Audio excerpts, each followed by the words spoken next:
তেন্তে ৰাইজ আজি আমি ভিডিঅ'টো এটা কবিতাৰ মাধ্যমেৰে আৰম্ভ কৰিম। কবিতাটো হৈছে মামা অ' মামা তোমাৰ কি মহিমা, 1250 টকা দিলা গেছৰ দাম কিয় বঢ়ালা। বাকীখিনি মই ভিডিঅ'ৰ শেষত ক'ম দেই। এতিয়া আহক লেকচাৰ বাদ দি অকণমান মামাৰ ওপৰতে কথা পাতিবলৈ আজি ভিডিঅ'টো আৰম্ভ কৰোঁ। গতিকে বলক লেকচাৰ।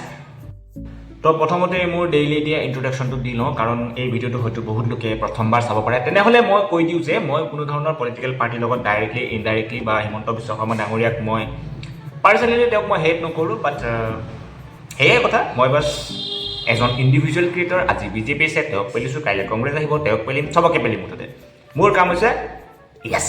গতিকে আহক ভিডিঅ'টো ষ্টাৰ্ট কৰোঁ। কংগ্ৰেছ চৰকাৰ বৰ্তমান আমাৰ মামাই অসমীয়া হিতাৰ্থে কি কৰি আছে?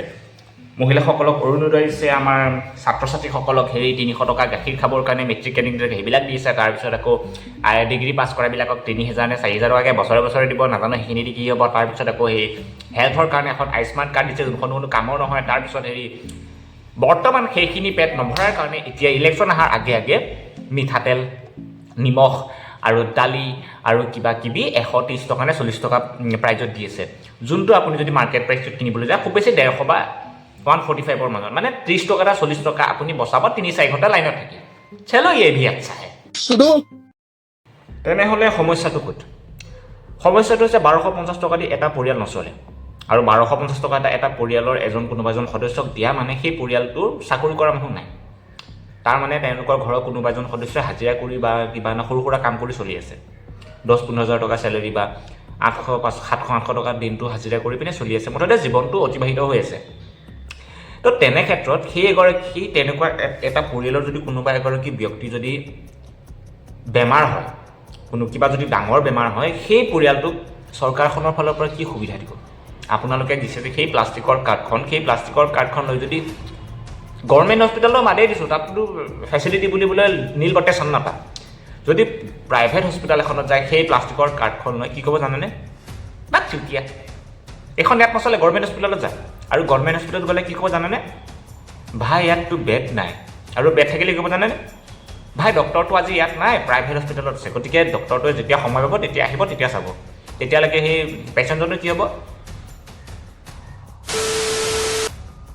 আৰু দ্বিতীয় সমস্যা, আমাৰ হিমন্ত বিশ্ব শৰ্মা ডাঙৰীয়াই কৈছে যে ডিগ্ৰী পাছ কৰা প্ৰত্যেকগৰাকী ষ্টুডেণ্টছক বছৰত যে 4000 নে 5000 টকা কিবা চামথিং যে দিম বুলি কৈছে, সেইটো দিলে কি হ'ব?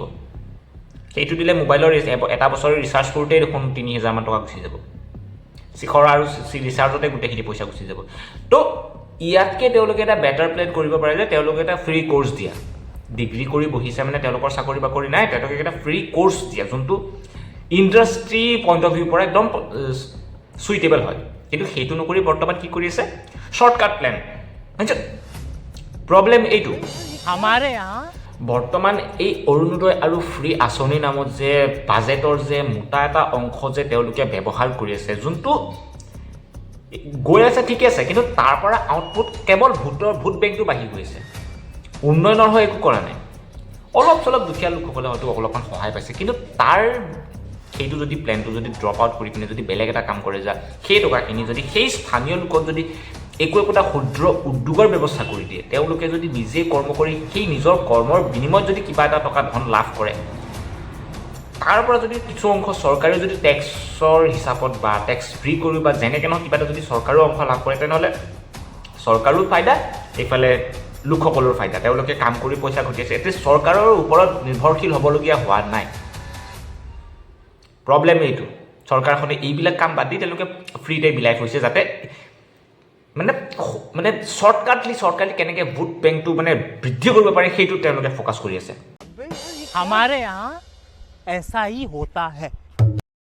তেখেতে ৰিপৰ্টাৰৰ প্ৰশ্নলৈ ভয় কৰে, প্ৰেছ কনফাৰেঞ্চ দিয়ে, কিন্তু নিজৰ সেই পোহনীয়া কুকুৰকেইটাৰ ওচৰতহে। বাইচান্স যদি সেই কোনোবা এটাই যদি টপিকৰ অকণমান যদি ভালকৈ কোনোবা এটা প্ৰশ্ন কৰিলে, তেখেতে প্ৰশ্নৰ উত্তৰ নিদি পিনে সেই টপিকটোৱে চেঞ্জ কৰি দিয়ে। মই তোৰ বাপেৰক প্ৰশ্ন সুধিম নেকি? মই তোৰ মালিকৰ ওপৰত প্ৰশ্ন সুধিম নেকি? যদি তোৰ মালিকেই চোৰ, তই মোক কিয় প্ৰশ্ন সুধিছ? আৰে ভাই ৰিপৰ্টাৰজনৰ বাপেকটো চুৰ বুৰ এইটো মেটাৰ নকৰে ৰিপৰ্টাৰটোৰ দায়িত্ব হৈছে তেওঁ জনতাৰ হৈ আপোনাক প্ৰশ্ন কৰা কাৰণ জনতাই ডাইৰেক্টলি আপোনাক প্ৰশ্ন কৰিব নোৱাৰে গতিকে ৰিপৰ্টাৰজনে প্ৰশ্ন কৰিছে কিন্তু আপুনি মানে টপিকেই চেঞ্জ ৰিপৰ্টাৰক ভয় কৰা চিন তেখেতে জাতি ৰক্ষাৰ নামত বাংলাদেশী মিয়া খেলে কিন্তু সেই মিয়া ক'ত যায় তেখেতে নিজেই নাজানে তেখেতে মহিলা সবলীকৰণৰ কথা কয় কিন্তু তেখেতৰ ৰাজ্যতে তেখেতৰ পুলিচেই মহিলাক পুৰুষ মহিলা পুলিচ চিন নোহোৱাকৈ চুচুৰাই বগৰাই লৈ যায় আপোনাৰ এয়াই নেকি মহিলা সবলীকৰণ তেখেতে কয় মই অসমীয়া জাতি মাটি ভেটি সকলো ৰক্ষা কৰিম কিন্তু এইফালে আদানীক ৩,০০০ ক'ৰবাত চিমেণ্ট কোম্পানীক ৪,০০০ মাটি এটকাৰ দৰত এলট কৰি আছে এয়াই নেকি আপোনাৰ অসমীয়া জাতি ৰক্ষা আচ্ছা তেখেতে ভোট বিচাৰিব লাগিছিল বিনামূলীয়া শিক্ষাৰ ওপৰত বৰ্তমান আমাৰ গোটেই বিশ্ব ব্ৰহ্মাণ্ডত যোনটো ট্ৰেণ্ড কৰি আছে তাৰ ওপৰত এটা বিনামূলীয়া কোৰ্চ উদ্যোগীকমুখী এটা দিব পৰাকৈ তেওঁ ব্যৱস্থা কৰিব লাগিছিল কিন্তু বৰ্তমান তেখেতে টকা বিলতহে বেছি জোৰ দি আছে কেতিয়াবা বিদ্যাৰ্থীক 400 টকা কেতিয়াবা বেলেগ আন বিদ্যাৰ্থীক বছৰে 4-5 হাজাৰ টকাকৈ দি পিনে তেওঁলোকে শ্বৰ্টকাট ৰাস্তা বিচাৰি আছে তেখেতে ভোট বিচাৰিব লাগিছিলে ক্ষুদ্ৰ সৰু সৰু লোকসকলক বিনামূলীয়া চিকিৎসা প্ৰদান কৰা উঠি অহা নৱপ্ৰজন্মক উদ্যোগিকমুখী চাকৰিমুখী বা তেওঁলোকক যিয়ে নহওক এটা প্ৰতিস্থাপনৰ কাৰণে ব্যৱস্থা কৰিব লাগিছিলে কিন্তু তেখেতে ভোট বিচাৰিছে কিহত 1250 টকা বিদ্যাৰ্থীসকলক 4,০০০ টকা মেট্ৰিক কেণ্ডিডেটক 400 টকা শ্বৰ্টকাটৱে পইচা বিলাই পিনে মানুহৰ যেনে তেনে হওক ভোট বেংকটো গঠন কৰা বিহুৱে পূজাই এই মহান কামবিলাকৰ কাৰণে মহান মামাৰ কাৰণে মই এটা মহান কবিতা লিখিছোঁ মানে হাতৰ আখৰ ভাল নহয় গতিকে মই টাইপিঙে কৰিছোঁ কবিতাটো হৈছে এনেধৰণৰ মামা তোমাৰ কি মহিমা ফ্ৰী চাউল দিলা গেছৰ দাম বঢ়ালা 130 টকা দিলা তেল নিমখ দালি কিন্তু নিসিজে পকেটটো খালী কাৰণ গেছ ভৰাওঁতেই পইচা শেষত মামা 1250 টকা দিলা হয় কিন্তু মানুহ যদি বেমাৰতচোন একো এটা নাপালোঁ আয়ুষ্মান কাৰ্ডখনৰ আশাতেই প্ৰাইভেট হস্পিটেলত গ'লোঁ তাহাঁতে ক'লে চুতীয়া গভৰ্ণমেণ্টৰ হস্পিটেলত যা গ'লোঁ তাত আকৌ বেডহে নাপালোঁ বেড পালোঁ আকৌ ডক্টৰহে নাই কাৰণ ডক্টৰটোৱে হেনো প্ৰাইভেটত পাৰ্ট টাইম কৰি আছে কি কৰিম উপায় নাই টকা অলপ থৈছিলোঁ সাঁচি সেয়াই ঔষধ দুটামান লওঁতেই গোটেই গ'ল পায় এতিয়া উপায় নাই মই নিৰুপায় এতিয়া ভগৱানকেই দিছোঁ তুমিয়ে আছা উপায় তো বাছ গাইছ আজিলৈ ভিডিঅ'টো ইয়াতে আছিল ইয়াতে সমাপ্ত কৰিছোঁ যদি ভিডিঅ'টো ভাল লাগিছে লাইক কমেণ্ট শ্বেয়াৰ ছাবস্ক্ৰাইব কৰি আৰু একো নাই দিয়া জয় আই অসম আৰু